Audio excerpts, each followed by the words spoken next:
नमस्कार बच्चों, आज हम दूसरी इकाई का दूसरा पाठ देखेंगे जो कि दो लघु कथाएं हैं। एक पूरक पठन स्वरूप में यह पाठ है। लघु कथा यानी कि छोटी कहानियाँ। इनके लेखक है नरेंद्र छाबड़ा। परिचय। नरेंद्र छाबड़ा जाने माने कथाकार है। कहानियों के साथ साथ अपने बहुत सी लघु कथाएं भी लिखी है। आपकी लघु कथाएं विभिन्न पत्र पत्रिकाओं में नियमित रूप से स्थान पाती रही है, प्रकाशित होती रही है। साथ ही उनकी जो प्रमुख कृतियाँ है वह है मेरी चुनिंदा लघु कथाएं आदि कुछ प्रसिद्ध प्रमुख कृतियाँ है। प्रस्तुत जो लघु कथा है उसमें एक पहली जो कथा है वह कंगाल नाम की है। इसके बारे में हम देखेंगे कि इस पाठ में दो लघु कथाएं हैं, एक कंगाल और दूसरी है सही उत्तर नाम की। पहली या प्रथम लघु कथा में कंगाल, इस लघु कथा में लेखक ने यह दर्शाया है कि जब हम बड़ी दुकानों, मॉल, होटलों में जाते हैं तो कोई मोल भाव नहीं करते। चुपचाप पैसे दे सामान ले चले जाते हैं, चले आते हैं।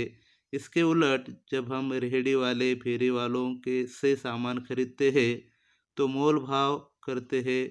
हमें इस सोच से बचना चाहिए। रेहड़ी वाला यानी कि रास्ते पर जो ठेला लगाकर जो लोग बैठते हैं, दुकान लगाकर बैठते हैं, या रास्ते पर जो फेरी वाले जो लोग होते हैं, कुछ ऐसे घूम फिर कर जो सामान बेचते हैं, ऐसे लोग। तो इस कंगाल इस कहानी में लेखक नरेंद्र छाबड़ा जी ने हमारी मानसिक प्रवृत्ति के बारे में बताया है। जैसे कि हम देखते हैं कि जब हम बड़ी बड़ी दुकानों, मॉल या होटलों में जब जाते हैं और वहाँ से कुछ सामान खरीदते हैं और उसकी जो कीमत होते हैं बिना मोल भाव करके हम उससे चुका देते हैं। और उस समय हमें बड़ी खुशी भी होती है। बड़े होटल में जाने के बाद हमारे जो पैसे बनते हैं, बिल बनता है, वो बिल देकर हम कुछ वहाँ के वेटर को टिप भी देना हमें शौक से देते हैं। उसी तरह जब इसके विरुद्ध में जब हम कुछ जो छोटे मोटे दुकानदार होते हैं या रेहड़ी वाले या फेरी वाले जो लोग होते हैं, इनसे जो हम सामान खरीदते वक्त हमारी मानसिक दशा बिल्कुल बदल जाती है और हम उनसे मोल भाव करते हैं, बह 1-2 रुपए के लिए बहस करते हैं। और ये जो हमारी ये जो मानसिकता है, प्रवृत्ति है, लेखक चाहते हैं कि यह हमारी बदलनी चाहिए। और उसी के संबंध में यह कंगाल कहानी है। और जो हम पढ़ेंगे, देखो इस वर्ष बड़ी भीषण गर्मी पड़ रही थी। दिन तो अंगारे से तपे रहते थे, रातों में भी लू और उमस से चैन नहीं मिलता था। सोचा इस लीजे और घुटन भरे मौसम से राहत पाने के लिए कुछ दिन पहाड़ों पर बिताए। तो इस तरह का गर्मी का मौसम था, भीषण गर्मी पड़ रही थी। और लू यानी कि गर्म हवा जो है, उमस, जिसके कारण हमें क्या है पसीना आता रहता है। तो इसके कारण लेखक को चैन नहीं मिल रहा था। चैन न मिलना यानी कि आराम न पाना। तो इससे बचने के लिए इस लिजलिजे और घुटन भरे मौसम से बचने के लिए वे कुछ पहाड़ों पर या ठंडी जगह पर जहाँ कहीं सैर के लिए जाना चाहते थे। और इसके लिए अगले सप्ताह ही पर्वतीय स्थल की यात्रा पर निकल पड़े। और लेखक जो है पर्वतीय स्थल, ठंडी जगह, इस मौसम से थोड़ा सा राहत पाने के लिए निकल पड़े।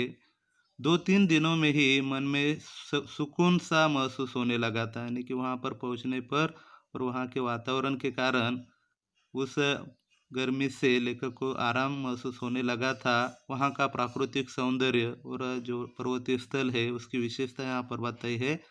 वहाँ का प्राकृतिक सौंदर्य, जो प्राकृतिक या नैसर्गिक जो वहाँ की जो सुंदरता है, सौंदर्य है।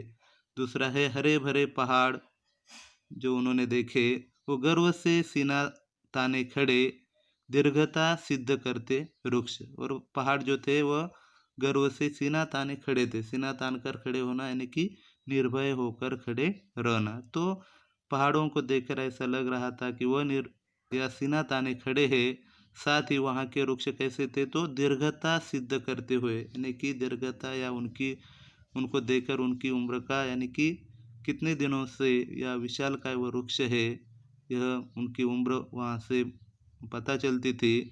साथ ही पहाड़ों की नीरवता नीरवता या जो वहाँ की जो शांतता है, उसमें हल्का सा शोर कर अपना अस्तित्व सिद्ध करते झरने, और पहाड़ों का जो वातावरण है वह वहाँ पर एक नीरव शांति, एक बिल्कुल ही शांत वातावरण, और उस शांत वातावरण में अपना शोर से अपना अस्तित्व सिद्ध करने वाले वहाँ पर बनने वाले झरने या जो निर्झर या झरने हैं, वह देखकर मन बदलाव के लिए पर्याप्त थे। ये सब बातें जो है इस गर्मी से और मन बदलाव के लिए पर्याप्त थे, काफ़ी थे।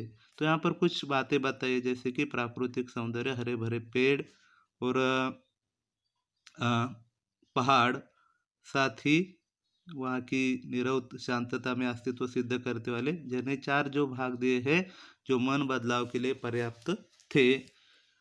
तो प्रश्न आपको इस पर आ सकता है कि मन लेखक के मन बदलाव के लिए कौन कौन से वहाँ पर साधन उपलब्ध थे।